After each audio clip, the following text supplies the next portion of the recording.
Friends, यदि आप चाहते हैं बारिश के मौसम में पौधे अच्छे से ग्रोथ करें, पौधे में फूल फल सब्जियां भी अच्छी मात्रा में आएँ, तो आज के वीडियो में मैं आपको ऐसा फर्टिलाइज़र बताऊंगी जो बारिश के मौसम में पौधे की ग्रोथ और उनमें फल फूल सब्जियां लाने में मदद तो करेगा ही, साथ में पौधे को इंसेक्ट से भी फ्री रखेगा।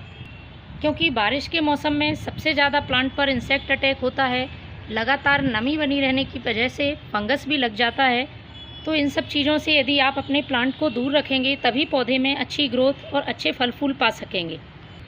बारिश के मौसम में हमें फर्टिलाइज़र बहुत सावधानी से यूज़ करना चाहिए, इसलिए मैं चीज़ें वही रहती हैं लेकिन फर्टिलाइज़र बनाने का तरीका बदल देती हूँ। गर्मियों में जिस तरह से हम फर्टिलाइज़र यूज़ कर रहे थे उसमें थोड़ा सा हमें चेंज करना होगा, क्योंकि मिट्टी में फंगस बचाना ज़रूरी होता है। यदि बारिश के मौसम में मिट्टी में लगातार नमी की वजह से हम गलत फर्टिलाइज़र यूज़ कर देते हैं तो उसमें फंगस लग जाता है और फंगस की वजह से पौधे की ग्रोथ रुक जाती है। तो फ्रेंड्स, ये जो मैं फर्टिलाइज़र बनाऊंगी वो प्लांट को फंगस से बचाएगा, पौधे की ग्रोथ को अच्छा करेगा। मिट्टी में किसी तरह के इंसेक्ट चींटियाँ हैं तो वह भी दूर रहेंगी। यदि किसी प्लांट में फूल नहीं आ रहे हैं या उसकी ग्रोथ रुकी है तो इसमें मौजूद पोटेशियम प्लांट में फूल फल लाने में मदद करेगा। 3 चीज़ों के इस्तेमाल से मैंने इस फर्टिलाइज़र को बनाया है। बनाने का तरीका थोड़ा सा अलग है, इसलिए आपको पूरा वीडियो देखना होगा, तभी आप इस फर्टिलाइज़र का अपने प्लांट्स पर अच्छी तरह से यूज़ कर सकेंगे। तीनों ही चीज़ें हमारे घर में हमें आसानी से उपलब्ध हो जाती हैं। इस फर्टिलाइज़र का प्लांट पर किसी तरह का साइड इफ़ेक्ट नहीं होता है। आपको इसका रिज़ल्ट बहुत जल्दी देखने मिलता है। 1 हफ्ते में ही आपके प्लांट हरे भरे स्वस्थ नज़र आते हैं। तो फर्टिलाइज़र बनाने के लिए आपको एक बर्तन यूज़ करना है जिसमें कि हम पानी को गर्म कर सकें। इस तरह का बर्तन लेना है, आपको प्लास्टिक का बर्तन यूज़ नहीं करना है। तो मेरे पास है ये लहसुन, आपको लहसुन का इस्तेमाल करना है। लहसुन में एंटीबैक्टीरियल और एंटी फंगल प्रॉपर्टीज़ होती हैं। इसके साथ ही इसमें कई पोषक तत्व मौजूद होते हैं जो प्लांट को ग्रोथ में और अच्छे फल फूल लाने में हेल्प करते हैं। तो आपको लहसुन की कुछ कलियां लेनी हैं और उनको अच्छी तरह से कूट लेना है। लहसुन के छिलके भी आप साथ में इसके यूज़ कर सकते हैं। एक लहसुन अच्छी तरह से कूटकर आप इस बर्तन में डाल दें।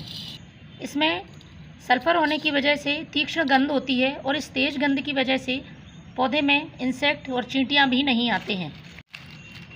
दूसरी चीज़ जो मैं इस्तेमाल कर रही हूँ वो है ये प्याज के छिलके। प्याज के छिलके पोटेशियम से भरपूर होते हैं। इसके साथ ही magnesium, calcium, iron, copper, zinc जैसे तत्व भी इसमें मौजूद होते हैं और पौधे के लिए इसका फर्टिलाइज़र बहुत ही उपयोगी है। आप सभी प्लांट्स पर इसका यूज़ कर सकते हैं। तो 2 मुट्ठी ये प्याज के छिलके ले लेने हैं। मात्रा आप देखते रहिए, उसी हिसाब से आपको फर्टिलाइज़र बनाना है। तीसरी जो मैं ज़रूरी चीज़ ले रही हूँ उससे पौधे की मिट्टी उपजाऊ बनेगी, मिट्टी का pH बैलेंस रहेगा, साथ में पौधे को विटामिन सी भी मिल सकेगा। ये है नींबू के छिलके, ये भी हमारे घर में हमें आसानी से मिल जाते हैं। 2 से 3 नींबू के छिलके आपको ले लेने हैं और इन्हें भी आपको इसी में डाल देना है। विटामिन सी से भरपूर होते हैं और सॉइल को एसिडिक करने का काम करते हैं। इन तीनों चीज़ों को आपको 1 गिलास पानी में अच्छी तरह से 5 से 7 मिनट गर्म करना है। तो मैं इसे गर्म करती हूँ। गर्म करने के बाद ही मैं आपको बताऊंगी कि किस तरह से इस फर्टिलाइज़र का प्लांट्स पर यूज़ करना है। बारिश के मौसम में ये फर्टिलाइज़र बहुत ही उपयोगी है। आप अपने प्लांट्स पर एक बार इसका यूज़ करके ज़रूर देखें। तो मैं इसको गर्म होने के लिए रखती हूँ। बीच बीच में आपको इसे अच्छी तरह से चला देना है। 5 से 7 मिनट बाद आप देख पा रहे होंगे अच्छी तरह से बॉयल हो रहा है। बस हमें इतना ही बॉयल करना है इसको। इसके सारे जो पोषक तत्व हैं वो इस पानी में मिल गए हैं, जो भी हमने इसमें चीज़ें डाली हुई हैं। अब मैं गैस को करती हूँ बंद और हम इसको ठंडा करेंगे। फ्रेंड्स, ये अब अच्छी तरह से ठंडा हो गया है, इसको हमें छान लेना है। ये देखिए, छानने के बाद इसका कलर चेंज हो गया है और इसमें जो हमने नींबू के छिलके डाले थे उसकी अच्छी खुशबू आ रही है, साथ में लहसुन की भी स्मेल इसमें आ रही है। तो ये पूरी तरह से ये फर्टिलाइज़र प्लांट में डालने के लिए तैयार है, लेकिन इसके पहले हमें इसे डाइल्यूट करना होगा। तो मैंने लिया है ये 5 लीटर पानी। 5 लीटर पानी में ये 1 गिलास फर्टिलाइज़र मिला देना है। इस तरह से देखिए, इसको अच्छी तरह से मिक्स कर लें। अब इसको प्लांट पर डालने के 2 तरीके हैं। आप चाहें तो स्प्रे पंप में भरकर पौधे में स्प्रे कर सकते हैं या फिर आप डायरेक्ट सॉइल में भी डाल सकते हैं। ये जो छानने के बाद सामान बचा है इसको आप कंपोस्ट में यूज़ कर सकते हैं। तो मैं आपको दोनों तरह से ही यूज़ करके बता देती हूँ। इस तरह से आपको पॉट की साइज़ के हिसाब से सॉइल में डालना है, लेकिन आप तेज़ धूप में नहीं डालें इसको।